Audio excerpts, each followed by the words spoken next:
My parents believed a girl's false accusation and hurt my brother. I escaped a toxic home and fought for custody to live with my brother. I, 14M, have wanted to tell this story for a long time. Please be patient as this is a long narrative. I understand it sounds like a lie, but believe me, I want it to be. This has damaged my family, and I am not permitted to discuss it since my parents want to forget what they did. So, just to be safe, I'm sharing this from my friend's brother's Reddit account. My parents had both lost spouses before meeting. My father split from my older sister Lucy's mother, now 25 years old, and my mother lost her ex-husband in a vehicle accident, forcing her to care for my brother, currently 23 years old. They were both single parents with custody of their children. They met on the beach, exchanged numbers, began dating and were married 2 years later. Let's get into the story. It all began when I was 8 years old and my brothers were 17 and 19. My brother Kirby was in his third year of high school and my sister worked at a grocery store near our home. My parents and sister worked, so I stayed with Kirby. It may seem strange, but the best times of my life occurred when Kirby was with me. I understand that many older brothers do not get along with their younger siblings, but this was not the case for us. I loved Kirby with all my heart, and I know he loved me as well. He always looked after me, played with me, studied with me, and occasionally took the blame for me. One day after school, I waited for Kirby in front of my school. He often came to pick me up because our schools were close. But this time was different. He did not arrive. I waited until 4 p.m., when my sister arrived to pick me up. I asked about my brother, but she didn't respond. She simply dodged the conversation. When we got home, I was stunned by the sound of things breaking in the house and my parents' terrified shouts. When we entered the house, the situation could not have been worse. Kirby was on the floor while my father kicked and threw dishes at him, and my mother screamed horrific words at him. I was so terrified that I refused to leave my sister's side. She escorted me upstairs and instructed me not to leave the room till further notice. I remained there, listening and crying. I had never seen my family like that before, and I am still terrified of them, no matter how old I am. Suddenly, I heard sirens. When I peeked out the window, I noticed 2 vehicles and numerous police officers exiting and entering the residence. A short while later, I heard more shouts and the voice of an officer proclaiming an arrest. I witnessed my father and mother being forced into a police van. My parents screamed and cursed at my brother. At 2:04, my parents screamed nasty things at my brother, calling him a disgusting worm who deserved to die. My mother has always agreed. I went downstairs after they were put in the car at 2:10 p.m., and it was terrifying. Lucy was crying on the floor as Kirby held her in his arms. He was thoroughly bloodied and bruised. After that scene, everything was a blur. I only recall being inside an ambulance in the hospital. It was more like a dream, but my sister disagrees, claiming it was a nightmare and the worst day of her life. About 3 days later, my parents were still in jail for assault and attempted murder. So my sister took a few days off to care for me. Finally, I mustered the confidence to ask my sister what had transpired. Lucy, the first person to ever treat me as an adult, told me the truth. Our brother Kirby was accused of rape by a girl in high school. The girl went to the principal, crying and battered, and accused Kirby of abusing her. Our parents and the girl's parents were summoned to school, and the police were also engaged. Kirby explained to our parents that he did not do that, but they refused to listen and instead supported the girl.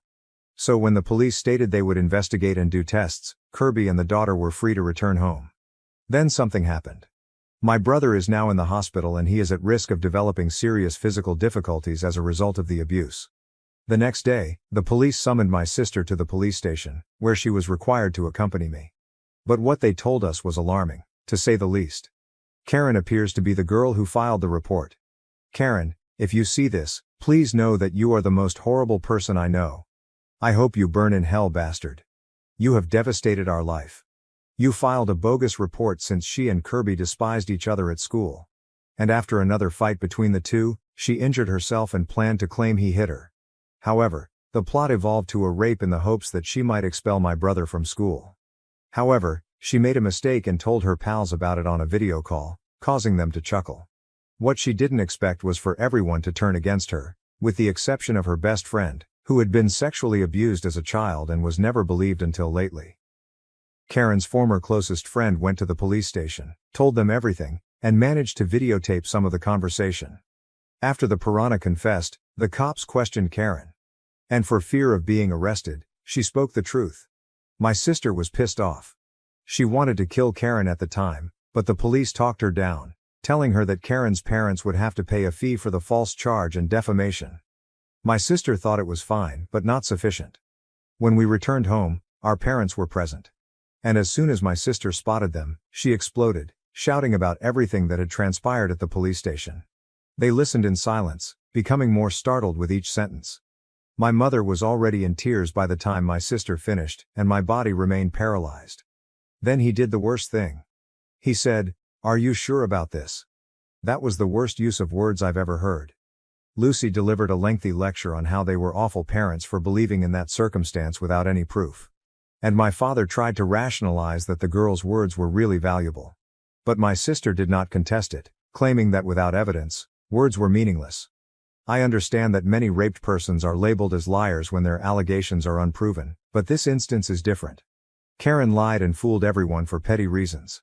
I hope you can understand. My father was defeated and the home was silent for several days.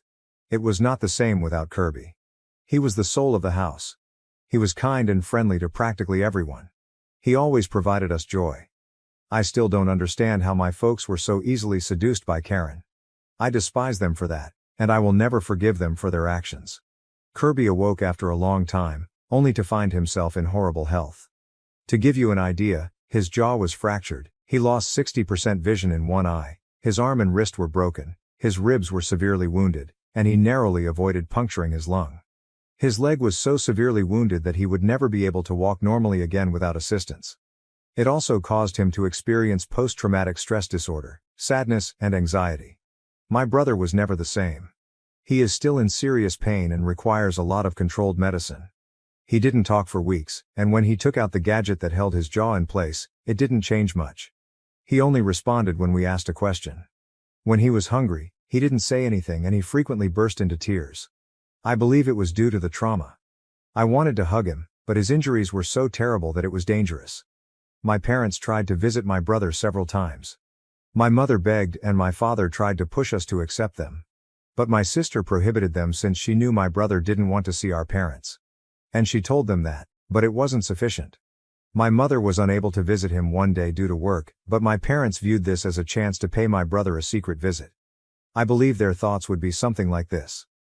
Let's go see our son, apologize, he accepts, we'll be fine, and we'll be one big happy family again. What a big mistake. As soon as they entered the room, my brother let out the biggest scream I'd ever heard from him. Soon, physicians and nurses entered the room to try to calm my brother down. He commanded, "Get them out of here. They're murderers. They have come to kill me. Please take them out of here," Kirby yelled out, and then fainted out from tension. Of course, following that, my parents were banned and barred from visiting Kirby. Only my sister and I were allowed to see him. My mother sobbed all night and my father blamed our brother, claiming he was exaggerating. Kirby was released from the hospital after months of physical and mental recuperation. My parents had the guts to invite him home. However, Kirby replied, "I would not return to this house even if it were the last location on earth. I am now motherless. I hope you both pay for what you've done to me."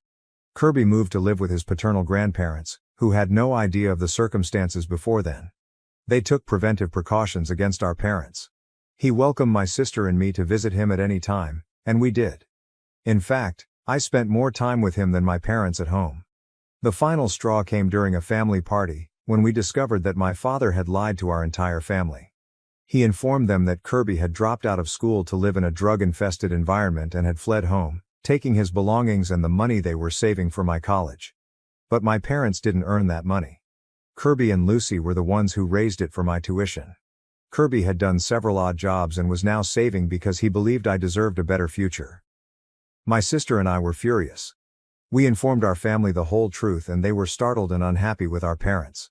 My paternal grandparents were the only ones who supported my parents, saying, "It's human to err," and that they had done nothing wrong. They claimed my parents were simply ashamed of their deeds. But no one else agreed. The rest of the family left my parents and proceeded to apologize to Kirby.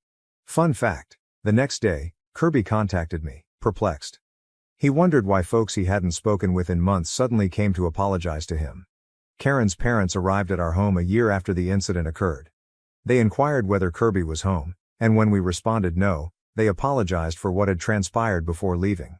Later, I learned that they had come to offer Kirby compensation, giving him all of the money intended for Karen's college and automobile. My brother thanked them but stated, "I haven't forgiven Karen and never will. If she ever appears in front of me, I'll tell her some unpleasant realities." Karen's parents accepted his statement and departed. My older brother is doing much better right now, although he is still not completely cured. He still has nightmares about that day, which regularly trigger anxiety attacks.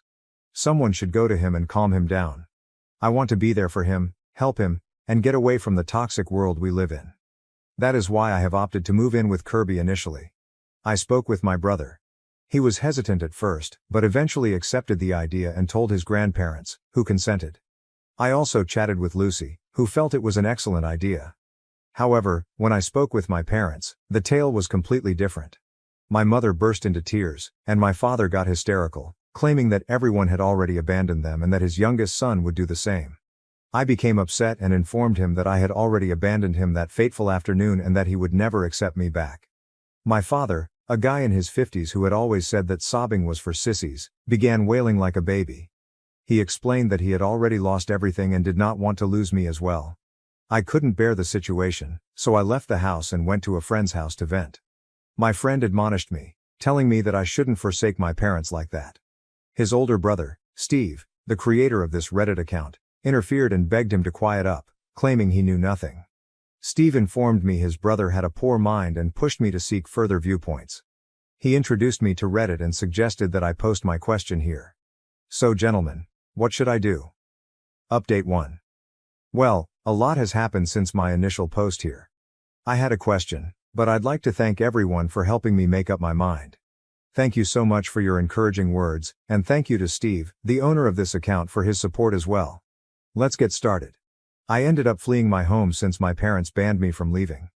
I waited until they went together to go shopping, something they frequently did without me because they treated me like a child and assumed I'd just beg them to purchase stuff. However, this time, they pushed me to join them, which threw off my plans. I opted to pack the essentials in a backpack, along with some snacks to keep me going.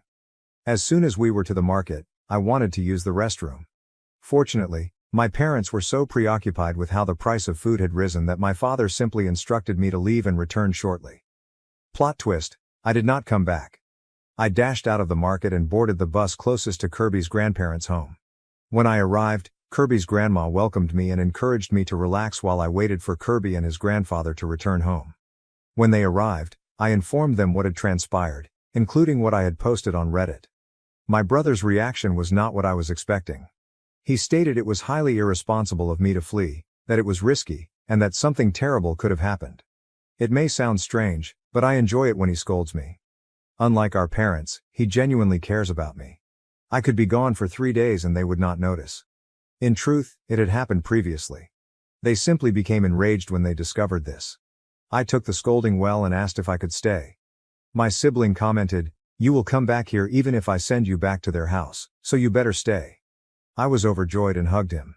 His grandparents were likewise thrilled with my brother's decision, but my elation faded when he said that I would have to contact my parents. I resisted, knowing they would come for me, but my brother insisted, saying, "They are responsible for you, and if you don't tell them they can call the police and claim that I kidnapped you and am holding you hostage." I hesitantly called my mother. She barely responded before she began yelling at me and asked where I was. When I told her, they became even angrier, ranting in such a harsh alien tone that everyone around me could hear. I could have stood there and listened to them yell, but I hung up when I noticed Kirby was becoming uncomfortable. Following the aggression, he developed a sensitivity to yelling. He cursed his parents for what they had done to him. I became enraged and threatened to take me by force, but my brother responded, "They are aggressive but not idiots. They are aware that I have a protective order against them. If they approach, we'll call the cops." How mistaken he was. An hour and a half later, they were knocking on the front door, yelling and screaming at my brother for future generations. Kirby's grandparents urged them to leave or they'd contact the cops. This simply made them angry, so they returned to hammering on the door. I wanted to walk down and tell them to go, but Kirby needed me. I had to pull him back because he wanted to confront them and express his fury in person. He harbors a lot of resentment towards them. He even stated once that he intended to kill them slowly and horribly. I agree with the sentiment. but I do not believe he should get his hands filthy with them. Then they burst down the door and began wrecking the house in search of me. At that point, I decided to go downstairs and dismiss them. I was trying to calm my brother down by asking him to stay in the room while I handled the problem.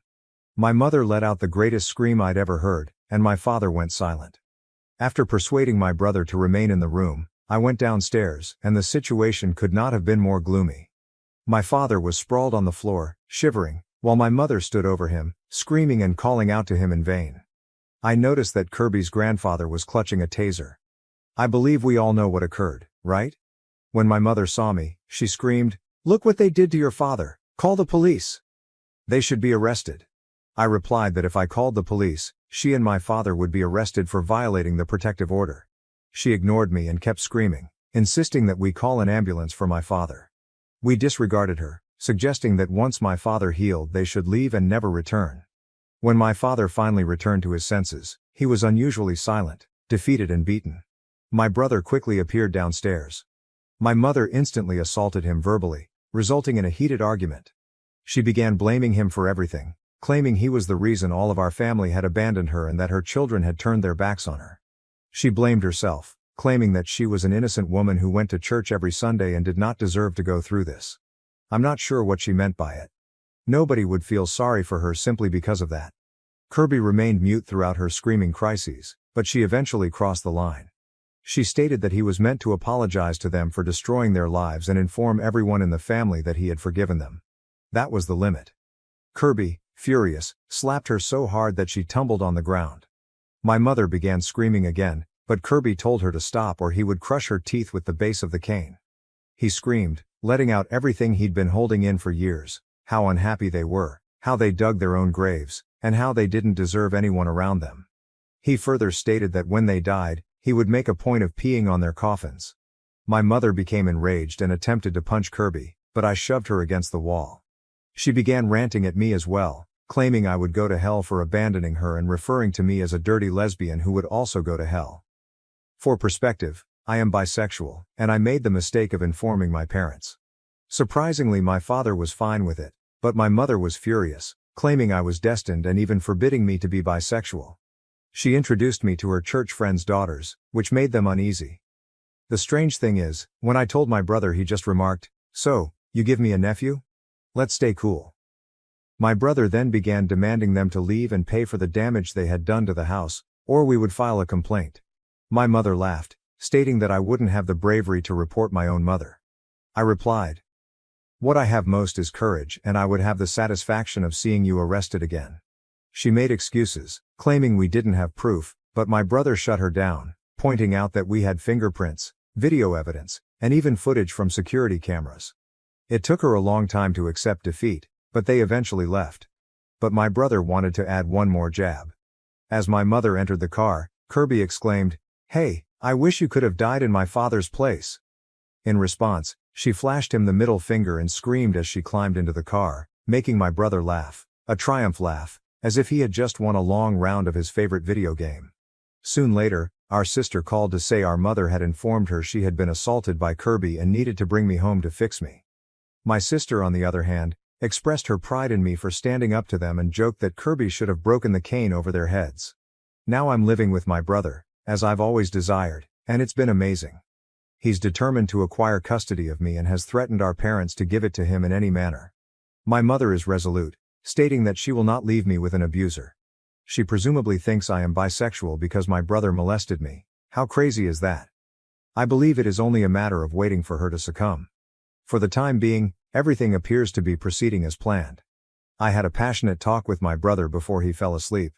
He was thinking about what life might be like if his father was still living. I informed him that his life could have been a little better. But he said, maybe. Maybe not. If he hadn't died, I might not have experienced the aggression, but I wouldn't have my two angels in my life. Then he kissed my forehead. I must confess, that was very lovely. I hugged him. I adore him, and I am confident that we will always defend each other. Thank you to everyone who has supported me. I hope nobody has to go through what we did. For those who feel our narrative is untrue, I wish it were. I wanted us to be a good family that accepts and protects one another regardless of the circumstances. However, this can only occur in my dreams. See you folks. Maybe I'll update with the outcome of the procedure, so see you then. Update 2. Hello everyone. Thank you very much for your support. Believe me, I am fine, and my brother is better, but fine is insufficient for him. He wants my custody at any means and is pursuing my parents with everything he has. Well, I wouldn't be here just to say we're fine, so let's get to the point. We were enjoying a peaceful afternoon when there was a knock on the door, which had already been repaired by a friend of Kirby's grandfather. I went to answer it, but was astonished to see my father present. I immediately sent him away, but he said that he simply wanted to communicate and didn't want to make a fuss. I told him to **** off and that we would only communicate in court. However, my father insisted and Kirby's grandparents threatened to contact the police. To our amazement, Kirby said to let him in. We questioned him, but Kirby simply stated that my father was a pushy moron who would not go easily, so it was best to allow him in and get it over with. So we let him in, but we were prepared in case he became aggressive. Kirby sat at the kitchen table and we all remained in the kitchen for protection. Kirby's grandmother was recording the conversation to provide additional evidence that my father was violating the provisional measure. The conversation went as follows. Kirby responded, "Very brave of you to come back here after all you've done. My dad. I'm sorry, I swear I'll pay for all the damage." Kirby. Pay? Of course you believe you can solve anything with money, correct? But I am not talking about tangible stuff, which are replaceable. What you accomplished for me was priceless. Father, I know, I apologize, I promise I will give my life to travel back in time. I'd do everything differently. Kirby. Yeah, but you can't travel back in time. The damage is already done. You devastated me. You destroyed your family. Father, but there was an accident. If you had told us from the start things may have been different. Kirby says, more lies. You did not want to listen to me. Do you understand what you did to me? You made me feel unworthy of living. You've made me want to die. Do you have any concept of how that feels? No, because you are the aggressor, and the aggressor will never feel the victim's terror. Son of a B***********. Kirby began to cry at that point, but it was a cry of wrath and bitterness that he had suppressed for many years. My father continued to apologize in vain, but my brother claimed that his sole motivation was to feel better about himself, not to sincerely regret what he had done. However, my father continued to apologize. To the point where my brother issued his ultimatum, despite the fact that he was on the verge of another anxiety attack. Kirby asks, "Do you want forgiveness? Here's what we plan to do. You are going to grant me custody of my brother. You'll pay his child support, and you'll never try to get close to me, him, or anybody else again. Or else I will make your days a miserable hell." My father agreed immediately. I'll tell you, I don't feel sorry for him, but I've never seen him so defeated as he was at that point. I believe the shock of his deeds finally hit him hard, but I feel no sympathy for him. He deserves it. He deserves to feel the pain he has caused our family. He left shortly after, stating he was going to try to persuade my mother to relinquish custody of me. He too appealed for forgiveness, but I simply ignored him. My brother burst into tears the moment he went out the door. I believe his courage had gone at that point. He began crying and collapsed to his knees on the floor, hyperventilating and sweating cold. We escorted him into his room so he could lie down. We offered him anxiety medication, but it didn't seem to help. I contacted my sister and explained all that had transpired. She arrived instantly, and we all remained in the room, attempting to calm him down. My sister repeatedly told my brother that he was one of the bravest persons she knew. Despite his anxiety, he was brave enough to remain in the same room with our father, his abuser, and, as he called it, his murderer. After several hours, my brother finally calmed down and fell asleep. Lucy and I slept in his room just in case he had nightmares afterwards. But of course, nothing can end like that. My mother called us many hours later, inquiring what that demon Kirby had done to her husband. She accused my brother of having captivated her sweet hubby, and claimed he now wanted to give everything to Kirby. My sister simply ordered her to **** off, noting that at least one of them had come to their senses. So I hope everything works out and my mother finally comes to her senses and does the right thing. Thank you so much for everyone's support, especially Steve, who owns this account and has always been there for me since I first told my tale. While I'm gone, I'll give updates if anything changes. See you later. If you're asking why I use phony identities, it's to preserve my brother's privacy. I do not want their life to be invaded. Update 3. Hello everyone, it's been a while. You deserve the most recent update and I can say I'm overjoyed that it's finally finished. It's truly over, I'm free of that place and those people. In my last report, I said that my mother did not want to give up custody of me. My father threatened her in every way imaginable, but she did not care. She stated that she would never abandon me and would go to any length to reclaim my trust. So since she wouldn't give in, we turned to psychological pressure. We told everyone in our family what had transpired and how my brother wanted custody of me. The relatives knew, and they attacked my mother directly, claiming that it was the least she and my father could do to make amends for the past. However, my mother barred all of our relatives, claiming that my brother had charmed them. Typical. A week after I moved in with Kirby, she called. Karen stated, "I'll give you two options. You're going to come home without complaining and we'll forget all this, or you're going to stay there and suffer the consequences." I refused to succumb to her demands. I informed her that even if my brother died, he would not return to that house. So she hung up with me. I called to inform Kirby because I was concerned that she would do something damaging to him. He assured me not to worry, and that if anything happened he'd notify me. Then it occurred. The police knocked on our neighbor's door, an older lady who is quite nice. The police were summoned in response to an alleged accusation of child abuse at our residence. However, when they learned they were in the incorrect residence, they hurriedly left.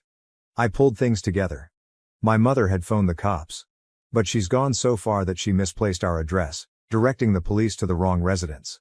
Hours later, my mother called to suggest she could withdraw the complaint provided I went home without a fuss. Of course, I told her to go to hell and hung up. My brother apologized to the neighbor for what transpired. Then he decided that since my mother wanted to play dirty, we should play dirty too. We utilized our final weapon, our maternal grandma, the person my mother despises more than my brother. It was tough to get her contact information since, sadly, our grandma despises me and my sister for reasons we cannot control. It was tough to get her contact information since, sadly, our grandma despises me and my sister just because we are our father's children. Yes, she is the traditional grandma who has a favorite grandson, in our case Kirby, which provided us an unfair advantage. We eventually discovered her after searching for her phone number or address. So my brother called her and told her about everything, from the assault to our current situation. When asked if she could help my brother, Grandma's sole response was that she would be here as quickly as possible. And believe me, she arrived in our city an hour and 30 minutes later, which was okay because my brother had simply asked her to call my mother. And she agreed to the bargain and went straight to my parents' place for a surprise visit, which my mother absolutely despises. She called me and Lucy and asked if my brother had anything to do with it, which we disregarded. Her reaction was even enjoyable. Our grandma was purposefully driving our parents insane, and they couldn't fight back because, as I know, my mother is greedy, and my grandmother owns a large plot of property that, if sold, could provide for someone for a long time. That's true, my parents are not only fools and psychopaths, but also greedy. I believe my brother must have married into the wrong family since it is simply inconceivable. And after 2 weeks of misery for our parents, my mother finally asks when she'll leave. She stated that she would only go if my mother relinquished custody of me, with which my mother disagreed. She wanted our grandmother to depart, so she played the final card. Either my mother would relinquish custody of me, or she was entirely out of will, son and money. Guess which one won? So we went to court, and if looks could kill, my parents would have already been buried. The judge became agitated as he recounted the events of the past, wondering how my parents escaped justice so easily. Unfortunately, in today's world, money is more valuable than a person's sins. My father even hid his face, but my mother was there, unconcerned, convinced that she had done nothing wrong. I believe the most stressful moment was when Kirby and my mother confronted each other. Believe me, if you were there and seen the stares they gave each other, it was scary. I sometimes forget that these two once lived together.